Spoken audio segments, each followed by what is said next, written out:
Oh, oh, now you know. Now you know they were wrong for that. Supergirl. There we go. Sound better? Supergirl tested as bad as BATGIRL. And they still released it.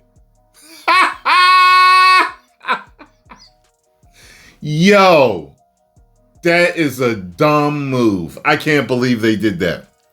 So, Supergirl tested like Batgirl. Then DC chose the gun cut. The Hollywood Reporter dropped a behind-the-scenes exclusive for Supergirl, and it confirms what we've been reporting all week. DC knew this movie wasn't working long before it hit theaters. And the fingerprints on the final cut belong to James Gunn.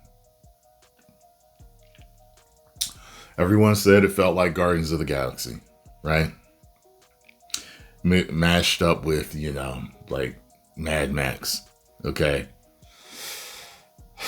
I told you from the trailers, I wasn't sure. I told you at the end of the day, the more and more clips and trailers I saw, I said, this is going to be bad to mid. That's my feeling. It might end up being good, but I feel like it's going to be bad to mid. Per THR's Boris Kit, the studio and director Craig Gillespie knew the movie wasn't working as early as fall 2025, months after filming wrapped. Test scores never escaped the 60s. Across at least 4 screenings, with the top score of 70. For context on how bad that is, The Hollywood Reporter notes, Supergirl tested in the same range of Shazam Fury of the Gods and Batgirl. And Fury of the Gods was trash. One of those was a box office disappointment, and the other one, Warner Bros. Decided was better burned for a tax write-off than released. After a December test screening came back just okay, the studio took charge of post-production and built its own cut. The movie followed all point one direction. DC brought in writer Jeremy Slater, a Gunn favorite, to help write scenes for a 9-day reshoot. If that name sounds familiar, Slater also wrote Mortal Kombat 2. Okay, I understand now. I absolutely understand. Warner Bros. Other 2026 bomb, which collapsed to $128 million worldwide and got rushed to video on demand inside a month.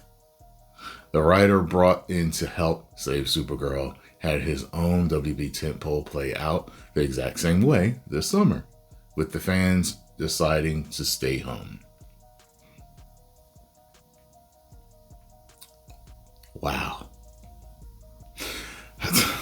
I just have these thoughts going through my mind right now. The studio also added editor Fred Raskin, Gunn's longtime cutter of the Guardians of the Galaxy movies, and Peacemaker, along with Gillespie's editor. Hey, I'm fine with the cutter. And the editor, Tatiana S. Regal. THR describes Raskin as a key instrument of the studio's slowly heavy hand.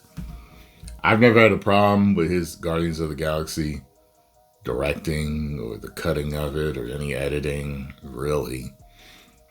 You know what I'm saying? Like, I for the most part, I liked 1 and 3, and 2 was just meh.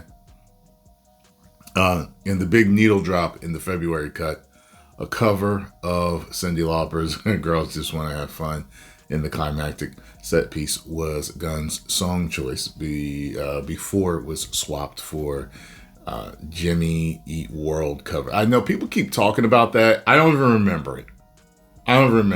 These audiences are dunking on it. I don't remember.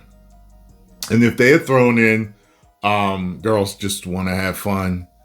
It'd have been an eye roll moment for me. Like, yeah, of course.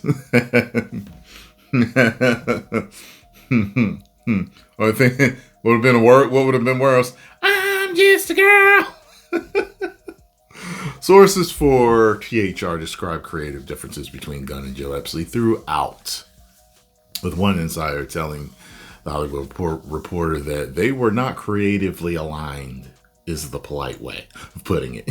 Other insiders push back, calling it normal filmmaking studio friction. You know, there was something going around where it was talking about Gillespie actually put the last choice of the song or something like that on Gunn, that they went through like 45 songs, and you know. So people were like, he threw James Gunn under the bus. Maybe he did because maybe the Gunn's interference made the movie worse. I don't know. But if studio interference made it worse and Gunn is the head of the studio, he might be mad at him. Because at the end of the day, it makes the director look bad. And, you know, I think back to when I had that interview with Zack Snyder. And it was studio interference for several things with the movies. You know, the stuff he was talking about, like the fans wanted Superman back with the long hair and the beard. Or just the long hair.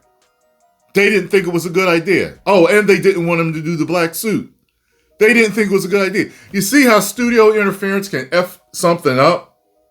Now, I know that studio interference can make a better movie. I know that it can, because I've heard of situations where it has, where it's like, yeah, the studio stepped in to handle this, because it was kind of going off the rails, and at the end, it came out good. You know what I'm saying? Like, I've seen stuff, but anyway. And when the Hollywood Reporter politely says the took the movie over, read it plainly. THR's own reporting defines the studio as the one run by Gunn and Safran. And the cut is it used Gunn's writer, Gunn's editor, and Gunn's song. The studio cut was the Gunn cut. Here's the stunning part. By deep winter, the scores had crawled into the low 70s. Instead of continuing to refine the cut, the studio forced a bake-off in March, testing its own cut head-to-head against Gillespie's version. The scores dropped significantly, both cuts. The studio's version edged out Gillespie's by all of 2 points. And that's the cut that went to theaters. Gillespie's version, 11 minutes longer, with more of the villain creme, scored better on song choices, pacing, and the villain. Interesting. I wouldn't mind checking that out. But I'm sure it'll never get released. Post comments down below. Let me know what you think about the situation.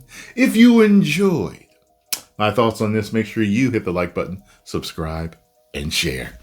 10 million subscribers. Woo!